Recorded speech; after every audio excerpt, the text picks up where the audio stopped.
Adam. Everyone, Hank sends his apologies. He couldn't be here this evening, but he did send me a little memo to read on Mario's behalf, and some comments that he has from Mario. And this is what Hank has to say. Hi all. First, I wanted to say I'm very sorry I am missing this night in honor of Mario and with you all. An unforeseen schedule change has me out of the country on different dates than expected. So I've asked Daryl to read these thoughts as I would have said. Mario has been at WEA over 46 years and in a variety of positions, starting as a junior inside salesman, then inside sales manager, and eventually outside sales in positions covering wholesalers and also engineers. And retiring as operations manager here in Plainview. Because of Mario's wanting to learn and grow, he was always promoted from various positions and was always a team player. And when there was a company need, was there when the company needed him most, and he always made it a success. With all that experience, he became invaluable to the company and an important part of the success we have achieved at WEA. Mario, I truly thank you for all of your dedication, hard work, and commitment. From my personal perspective, in my tenure as president, I have really appreciated you, Mario. Your management of the day-to-day operations has allowed me time to focus on new products, supplier relationships, and even some customers. I thank you for keeping the ship straight. Like many of us here, I too worked for Mario when he was an inside sales manager. I learned a valuable lesson at, I believe, the age of 23 or so. I was a junior inside salesman at the time. I had a 1976 Pontiac, which as it got colder became difficult to start in the mornings. As such, in the late fall, I started arriving late by 10 minutes or so every day when it was colder than 45 degrees or so. My boss, Mario, noticed the pattern and asked me why I was getting to work late the last week or two. I then gave Mario a detailed explanation of how I had to unscrew the air cleaner, remove the air filter, etc., to ultimately spray a cold start fluid into the carburetor, then reverse all the steps to reassemble. Yes, in those days, you could open the hood and actually know what you were looking at and fix something. Mario proceeded to just look at me, somewhat blank-faced, and listen, kind of like he is now.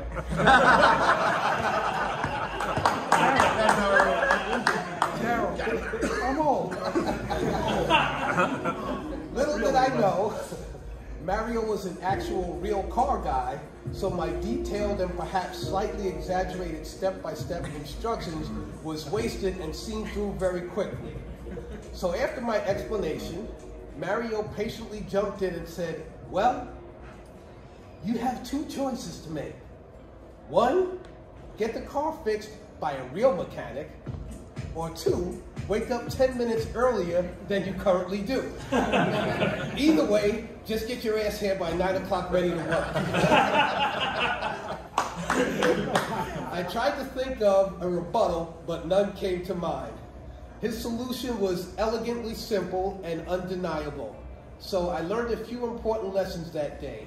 Thank you. Number one, if you have a problem, at least make a real attempt to figure it out before relying on some lame excuse. Thanks for everything, including your friendship, and may you and Terry enjoy well-deserved happy retirement. P.S. Hank Sr. sends his congratulations as well. My sincerest regards, Hank. And he says to give you this big hug.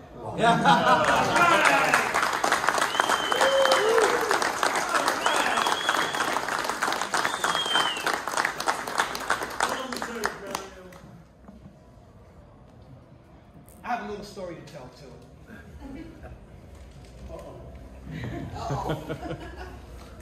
So you guys all know my story for the most part. I started out in the warehouse and a position became available in inside sales. And Mario asked me if I think that I could do the job. And I said, sure, I think I can do the job. I'd love to have an opportunity and prove myself. And Mario gave me that opportunity. And I sat where Mike McDonald sits now, and Mario sat where he used to sit. And he was behind me, listening all the time. And Mario saw me all the time with these books, Zig Ziglar, See You at the Top, Secrets of Closing the Sale, Think Like a Winner. And I had all these books there. And you know, he saw me pushing myself. I would come into the office before everyone, I would leave after everyone. And you know, one time Mario said to me, "Psst, sit behind me, all right?" Psst, psst. I turned around, Mario said, "Go on, go on, go on, leave the rest of the day." I was like, "No, Mario, I'm not leaving." But that was you know, something that Mario put into me. I learned from him. I still have my manila folder of the monoflow tees, the reverse flow, how to calculate the boiler size, GPMs, BTUs. I still have all of that stuff, how a vent works and opening up the vent, trap. I still have all of that stuff that I go back and look at from time to time to remember, you know, where I came from and how difficult the road was and how hard you really have to apply yourself in order to get ahead. And watching Mario as an example, you know, moving ahead in all those different positions encouraged me to work really, really hard too, because I saw that, you know, he was someone that started as he told me his story when he was training me, that he started out as a junior inside salesperson and worked his way up. And the thing that, you know, really stuck with me that Mario told me was, he said, he looked at me like this, he said, "Down, you make your own breaks." Yes, sir. And so I say that to all of you guys just to let you know that, you know, Mario's been a big influence in my life. And, you know, I took his words of wisdom and his advice and applied that. And Chuck, who drove a pickup truck, used to tell me that I wouldn't be anything, you know, more than an inside sales guy, and that if all those books that I had on my desk, if they really worked, you'd be vice president by now. So the moral of the story is follow a guy like Mario, who knows what he's talking about, who led by example, who's achieved it and done it, and don't listen to Chuck in a pickup truck.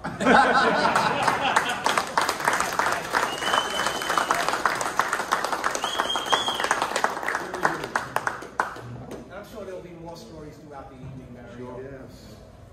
Yeah, I'd like to say something from the New Jersey side. Wallace Eannace, 37 years. Congratulations. 37 years with me. I have retired, so it's a good life, Mario. Retirement is good. Terry will take care of you. Okay? I do appreciate all the years we had together. I grew up with some of the things like Darryl said, tidbits, problem solver, what we have today with the educational programs that we have, all great for Wallace Eannace and learning the business. You've been in a few different positions along your career, just like I have. When we were in the wholesale end of the business together, you could walk the walk, but also talk the talk, but overall you were realistic. Even dealing with the customers and the manufacturers that we represented, you were always realistic and you told them the way it was. Not necessarily the way they wanted to hear it, but you told them the way it was. And that was very inspiring and important in the communication process. So I appreciate that. Wallace Eannace should appreciate that for his candor over the years. And on behalf of the communication between the New York office and the New Jersey office, it was always fantastic. You could always talk to one another, get information from each office, and come up with the right solution. So thank you very much for all your years of service at Wallace Eannace and the relationship between New York and the New Jersey office. All right. Thank you very much. Well, thank you.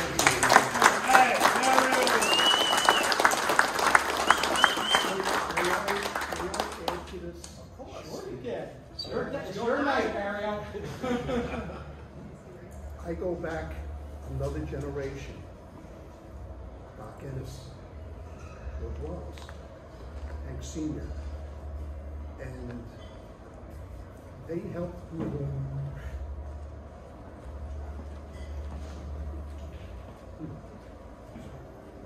They helped me along that I could get ahead.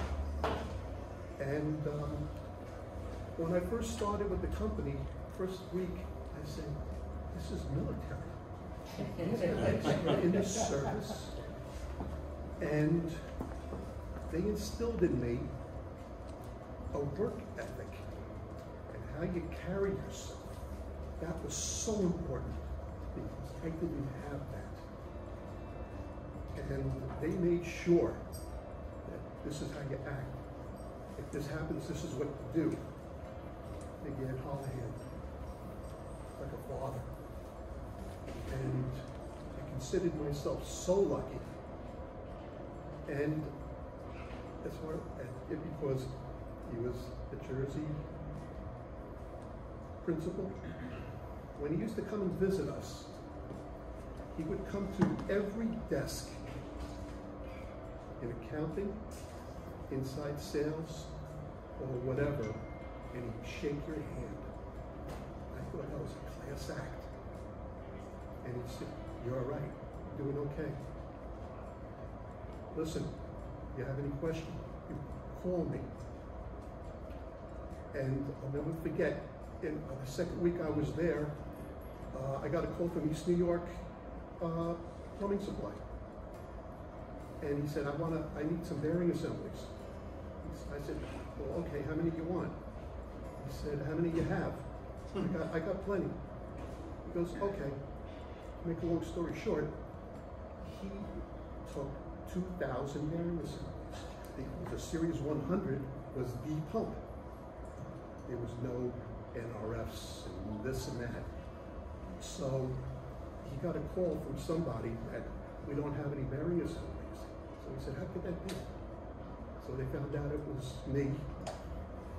And he said, Hank Sr. came over as well. He says, listen, you were aggressive and you did this, but you have to understand about that. I didn't know what the chain was.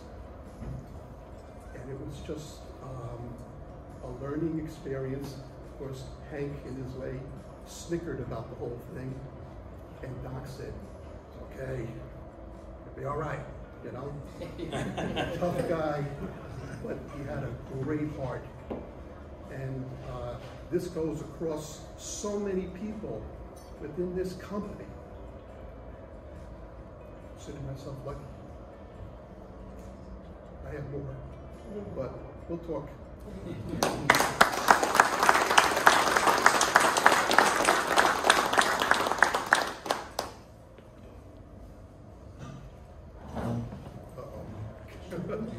Pan out.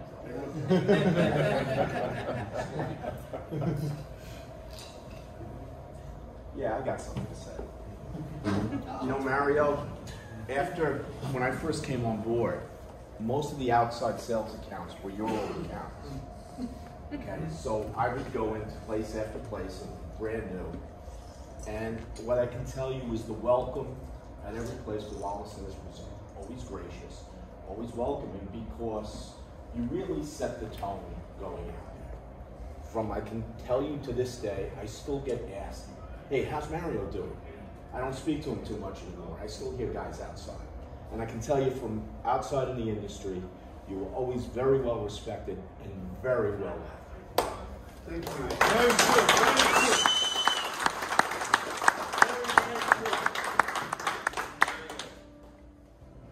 28 years ago, I started with this company, and I'm speaking for the younger generation. So.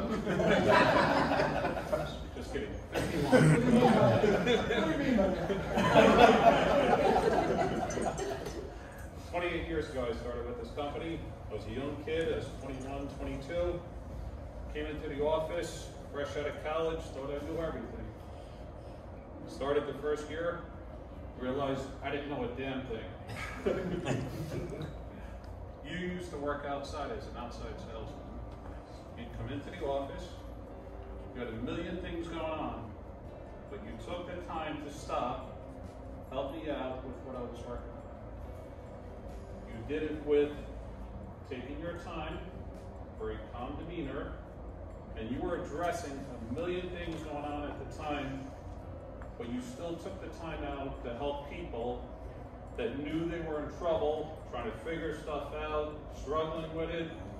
Mario would come over, sit down with you, go through the details, and you feel 100% confident about it. Over the years, 28 years, I gotta say, I have the ultimate respect for you because you have integrity, respect from not just your coworkers, but people in the industry. We say that people buy in this industry based on price and product. A lot of people buy based on the name. You were the man. Thank you.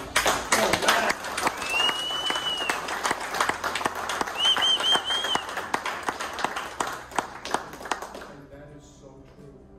What you have to offer your customer.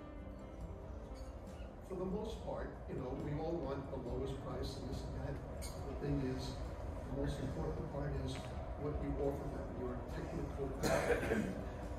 Can you get product when there is no product like that in the shop and you have to borrow from something else? We became problem solvers. And I was very proud that the inside sales started to become more salesmen instead of order takers.